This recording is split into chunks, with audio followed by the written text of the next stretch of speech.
الحمد لله وكفى سبحانك لا علم لنا إلا ما علمتنا إنك أنت العليم الحكيم ولا فهم لنا إلا ما فهمتنا إنك أنت الجواد الكريم.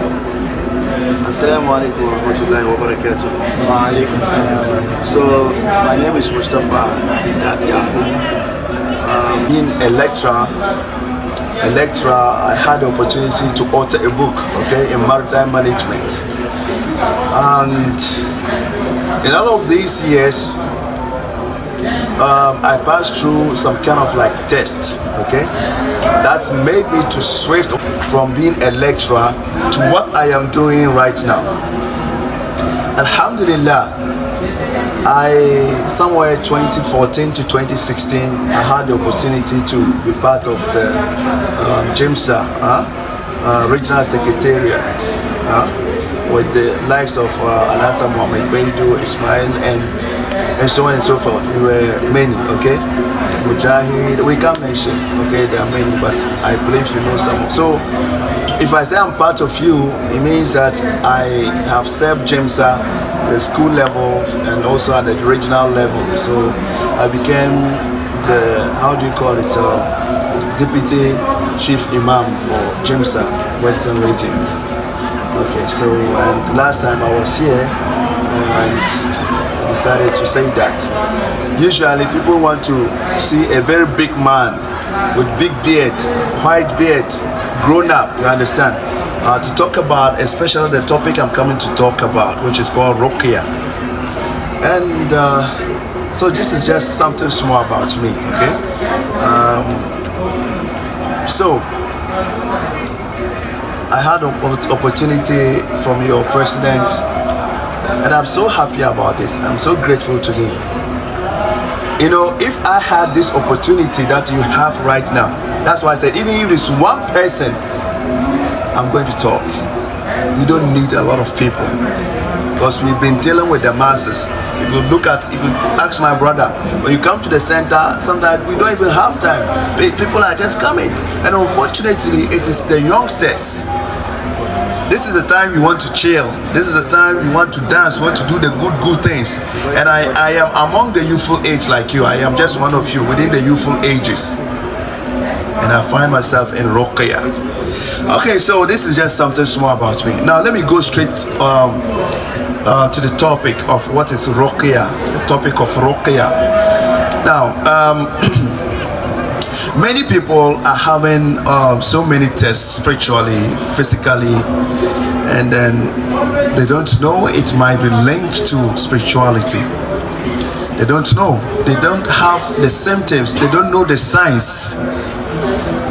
Once they can, how do you call it, breathe, move, learn, sleep, eat well, and do some other things, they think that they are okay. You understand? So this brings us to what is called sorcery or witchcraft, okay? Or what is called, people call it juju, etc., etc. You have to know these things. I went to some township. We went to Present to do a program. Youngsters, young youngsters, university graduates, SHS, etc., etc. They are attacked. They are attacked because this is a time you have a very bright future, and this is the time the enmity is so much and people are targeting you to bring you down, and they have already done some, and some of them you accidentally put yourself into them. So what is sorcery or witchcraft or sihr in Arabic or juju in our dialect? It just means a recitation of satanic words with an intention. No matter how it is, whether the intention is good or bad, okay, it is not a going area, it is not a doable action. So basically, before you can say something is witchcraft or magic or sihr, you will have to have some satanic words, chanting, and so on and so forth. Now, they sometimes use some symbols, like we are going to use a baby or a doll. They are going to use some items. They are going to use a lock, anything, just to represent the action they want to do. After that, they couple it with what? With words, which are basically satanic words, and this is what we call magic. This is what we call sihr. Okay, so basically some will recite and tie something. There are so many thousand and one ways of doing these things. So when these things are done, there are some symptoms that you have to see in your life that will prompt you that yes, you really have a problem. And so wake up and treat yourself. Now basically there are some 4 ways of getting this spiritual problem, this sorcery problem. So I'm talking about the word sihr, I'm talking about the word witchcraft. I want you to understand it basically, because it's so broad that we can't have enough time here looking at even the time we have prayed and so on and so forth. Now we have 4 major ways of getting these problems, which you and I must know. Maybe you are lucky to kind of like have these lectures. You can share it somewhere. Somebody, your mother, your father, your sister elsewhere is suffering, and you can benefit. You can be someone who will assist that person in that regard. So there are basically 4 major ways of getting this problem. That is sorcery, witchcraft.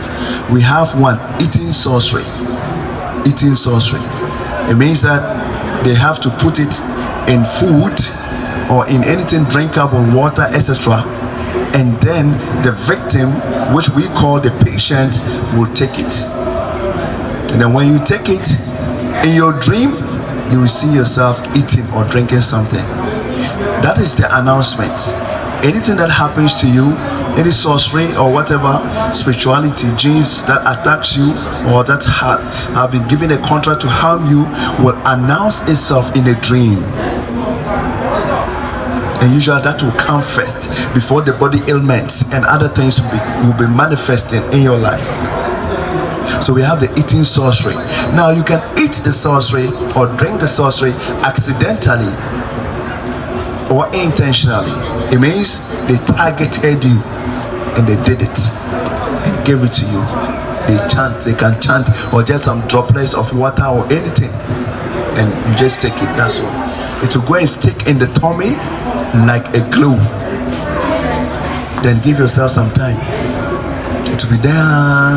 Now you will see yourself having some stomach problem, disorders, diarrhea, etc., etc. Now, as usual, the first thing that we often do is to go to hospital or some pharmacy. Now you go there using a lot of medicines, yet it is not going. So you have to understand that there is something wrong. It is not physical. So one of the major ways is eating sorcery. Then the next major way of doing sorcery is what we call step-on sorcery. They have put it somewhere, you went and crossed it, either with your legs, with a bicycle, anything, it will touch you. Now that one, all of these sorceries, you can get it accidentally. It means it wasn't meant for you, and then you put yourself into it, or it was really meant for you. I hope you understand. Okay, so the next most common way of doing sorcery is a step-on sorcery. You understand? Now with step-on sorceries, what you see is that the person will have some cotoje problem, knees, body pains, and then he can some waist pains. Sometimes you see a kind of sore, a crowby, it cannot go. Sometimes the leg will swell, like elephantiasis and so on and so forth. Sometimes some skin or psoriasis, some skin problem, itching of the body and so on and so forth. Okay, you see so many pimples, or how do you call it, on the body, and the person cannot move. Somebody can just step on a sorcery, within no time she will collapse. And since then, as at the age that person is in, he said, my waist, I cannot walk, my legs, my this, my that. So the next most common way of getting sorceries or witchcraft is step-on sorcery.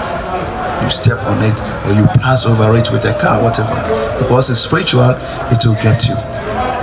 Now the third most common way is what we call the third and fourth, we call them sorcery done by distance. Okay, so the third one is called sorcery put in the body.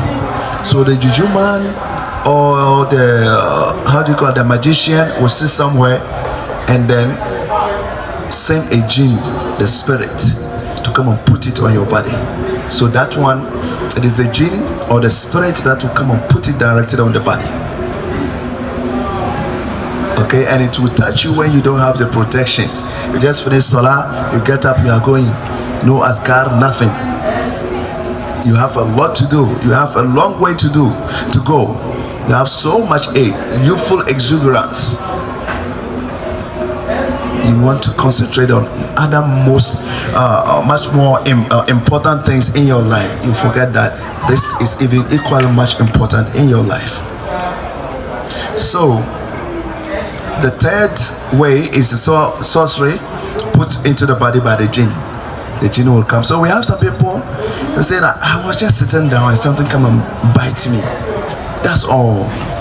And the symptoms, if the person is to go mad, to fall sick, whatever, the intention will start manifesting in your life. The jinn will put it on the body. Now the fourth way of getting these sorcery or witchcraft cases or magic cases is what we call, it's also sorcery done by distance. What they do is that they can use anything of yours, like your hair, anything, their use part, okay? Anything of your body, your fingernails, your clothes, use old, new, etc. Your footprint, al-muhim, whatever you have touched, your picture, and so on and so forth. Now we are in an age called the social media world, where everybody wants to be seen. For no reason, he wants to be seen. Just for eating, he wants to be seen on social media. Meanwhile, you are not doing the protections. You are not reciting the du'as the Prophet has taught us. And you are everywhere. So they can take your picture, they can take your clothes, they can take your body, you can take your blood, anything. We call it the DNA. Anything that you have touched, you have used from your body itself, they can use it and work on you. So that one, the magician will sit somewhere, or the malam will sit somewhere, whatever names you want to call them, and then they will send for these things, and they will use it and work against you. So these are the four major ways of what getting sorcery problem or witchcraft or magic problems. Put in the food or drink, you have stepped on it, the jinn has been sent to come and put it on the body, or an item of yours, your clothing or anything, your hair, anything of yours can be taken and will be used to work against you. It's the four major ways. Okay, and you will see some symptoms in your life. You see some things in your dream. Now let's come to jinn, the word jinn, also called spirit. So Allah said, in all the surahs in the Quran, Allah has named one surah after the jinns, the spirits, called Surah Al-Jinn. قل أوحي إلي أنه اجتمع نفر من الجن فقالوا إنا سمعنا قرآنا عجبا يهدي إلى الرشد فآمنا به. The jinns were created from a smokeless fire. They were created even before us. You are all aware of this. So in order not to make the long story long, Allah said, وَمَا خَلَقَتُ الْجِنَّ وَالْإِنسَ إِلَّا لِيَعْبُدُونَ. I have created them, the jinns. Allah even, look at the order. Allah said he created them. He mentioned them first before mentioning human being.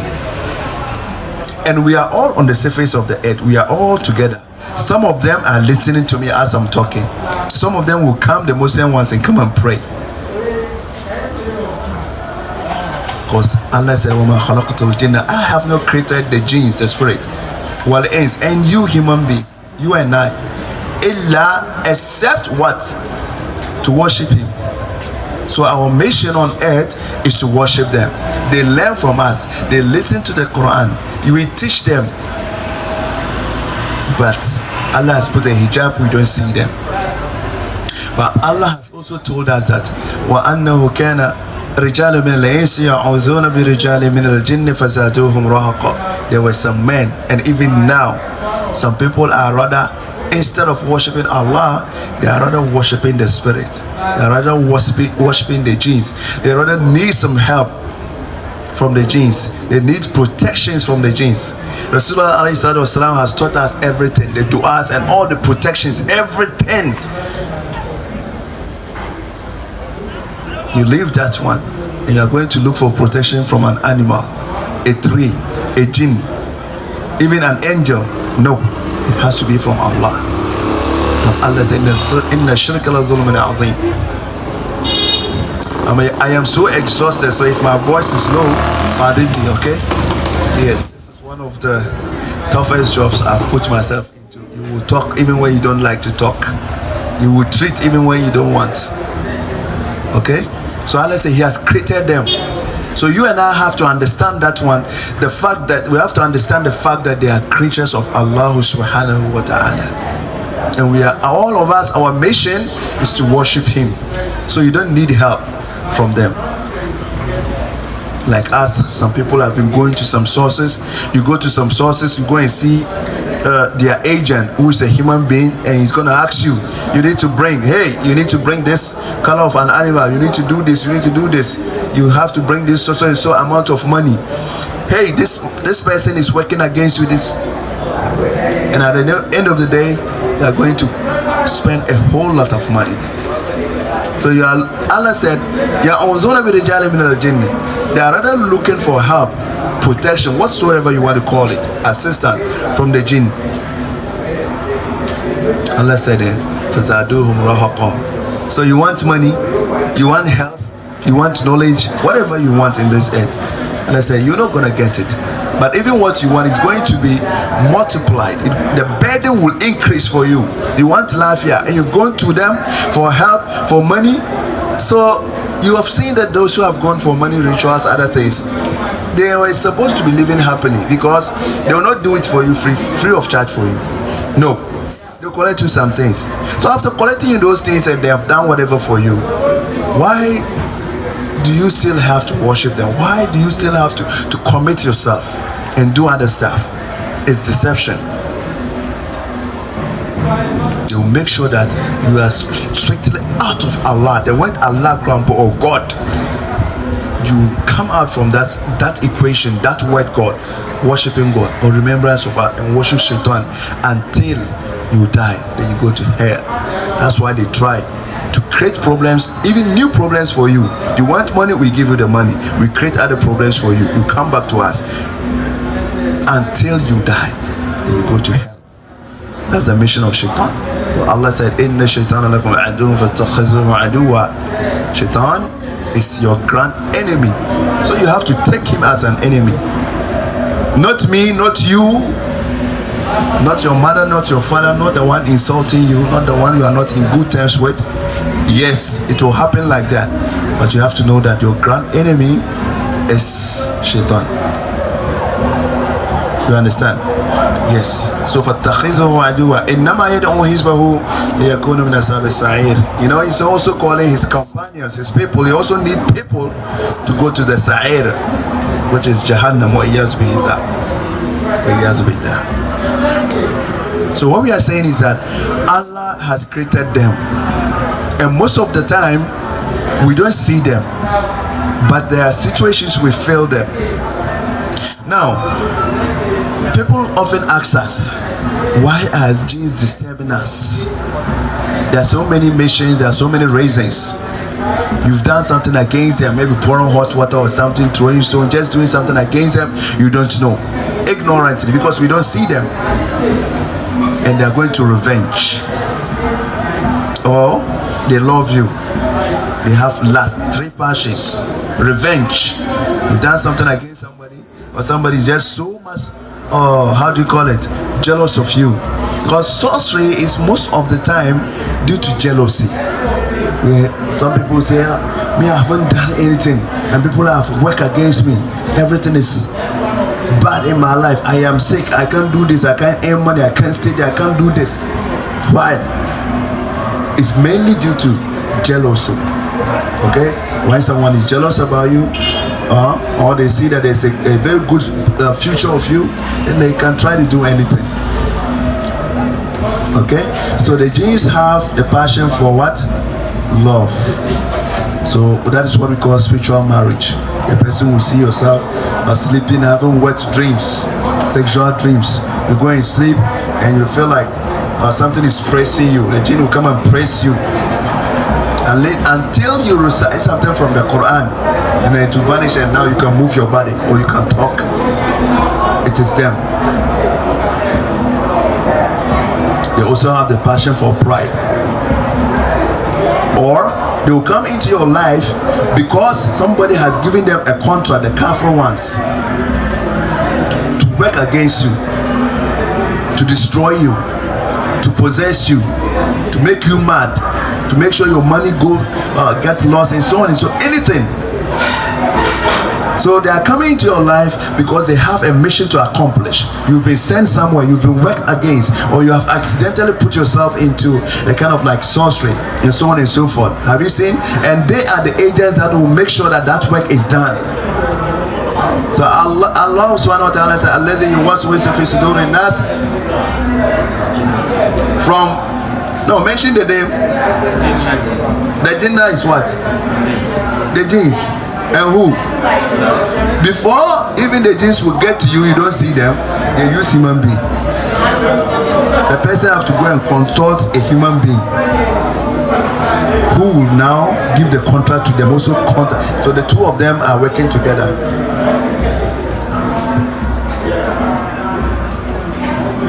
So jinns will come into somebody's life because they have given them some contracts, some missions, and they can also come on their own because they love you, because they want to do revenge, because you've done something accidentally against them, ignorantly, and you don't know, and so on and so forth. You understand?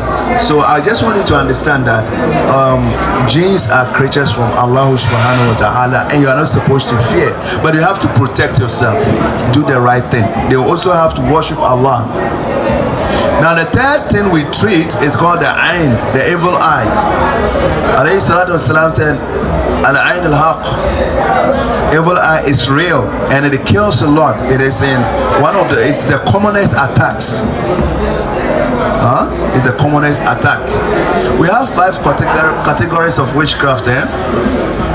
We have a real witch there who is working with shaitan. A real witch, complete witch. Then we have the partial witches. So somebody, his witchcraft is on the eye. It's called the evil eye. You tell him something good or he feels to harm you, whatever, just use the eye and look at you. And there'll be a crack on your body. You start experiencing some things, there'll be a crack on you. I cannot see that, but they can see that. Or we have a technique we use to catch the spirits, and they will tell us that you have evil eye, and there's a crack on you. It will attract them to you to make sure that you fall sick. Whatever intention that eye was used to look at you, it will start manifesting. So we have partial witchcraft, which is on the eye, evil eye. You understand? Then we have a kind of a situation where the person witchcraft is on the mouth. Okay, you've gotten something good, some promotion, some good results, something. Hey, as for me, I've gotten this and that. He just says something, whether positive or negative, but with the intention that he have, it is not positive. Even if he say, oh, that is good, that is that, because he doesn't like it from within. Okay, you can just say something and it will start harming you. There are some people who will say, you're not gonna succeed, and it will start harming you from their mouth. The witchcraft is from their mouth. It will start harming you. So if not a complete witch, the eye or the mouth. Because of this, there are some people when they are traveling, they don't want to tell people. When they are doing something good happens to them, they don't want to tell people. You just keep it. Before you realize they have executed the task. Before you realize he's in a crowd, once you call you, Hamza, oh, Moakras is here. About 17. Oh, Ankram, I forgot it was an emergency. Oh, what? Because you cannot know who is having the bad mouth. You cannot know who hates you. So to be on the safest track, the best way is to keep shut and execute your task. So such people, it is safer to tell people that they love, who will die for them, than just anybody else. So because of evil eye, if somebody sees you and say, oh, your shirt is good, just say MashaAllah. Use MashaAllah. For Yakupon MashaAllah, no fashion. Basically, nothing will harm you. Okay? And we have the fourth category of the witchcraft, where the person is totally working with the jinns, moving with the jinns, doing charming and so on and so forth. The person has subscribed to the jinns, working with them. So if he's anointed or whatever he wants, he can just command. He can just say this and it comes. This and it comes. A truth and it comes. Somebody should be harmed, they will do it. They wanted to fall down now, they will do it. Accident now, they'll go and execute the task. They are with the person, moving with the person. So no wonder you see some people are going to have a lot of liar, this kind of armless, tawiz, some rings, and so on. When you do that, you have a contract with them. I'm very serious, and you are going to put yourself into a problem. Jinns will never give you something. Satan will never give you something positive, and you will prosper and go and get your antenna again. What do you mean? So that's the fourth category. The person is having them, and when he's annoyed or when he wants something, they will do it for him. Then we have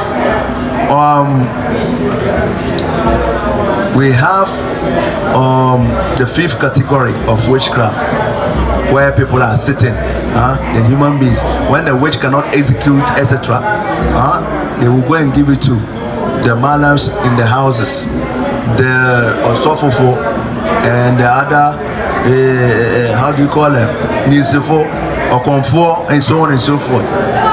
You understand? Because of the lectures, I'm just trying to minimize my voice. Yes. No, don't worry. So the fifth category of them, which we call the agents, the least agents or the minor agents, or one of the agents, is those in the houses, those who are their agents. Are you seeing? It's their agents. The person is sitting somewhere, you go and you tell him your problem, and he starts consulting them, giving the contract to them. Oh, no, they say we are going to take this. They say your problem is this. So Rasulullah said, anybody who has gone to a soothsayer, you're not going to have prayers accepted for good 40 days. If you even believe the person, you are completely out of Islam. Okay? Yeah, so you see people trying to say they are doing miracles, using them. Come for this, come for that. You just go to multi TV, they are just plenty. And you, the Muslim, you can just sit down and say that what this person is doing is haram. Because you know very well that lotto is not halal in Islam. And the person is saying, come for this. For girls, you are going to change somebody's mind. And get the woman, or the women are also going. So you yourself can know that this is wrong, this is not the right thing. So they are their agents. Unless you was with Fisuduri Nasno, men al Jinnah and human being. So Allah said, وَجَعَلُوا لِلَّهِ شُرَكَاءَ al-Jinn. These people, they have taken intercessors, helpers, intermediaries, whatsoever agent, whatsoever name you want to give to them. You understand? Who are jinns? Who are the spirits? They've taken them as their agents. Okay, so this is just an introduction. So what is RUQYAH? We are reciting the Quran, the du'as, using prophetic medicines and so on and so forth. This is what we call RUQYAH. Okay, RUQYAH has been there for long. Okay, we have RUQYAH Shar'iyya. That is, you are going to use the Quran, only Quran. You are going to use prophetic medicines, prophetic du'as. Then you do whatever Rasulullah has asked us to do with the niyyah of getting your solution solved. You might be attacked by this spirit. They possess you, madness. They are coming to attack you in your dreams and so on and so forth.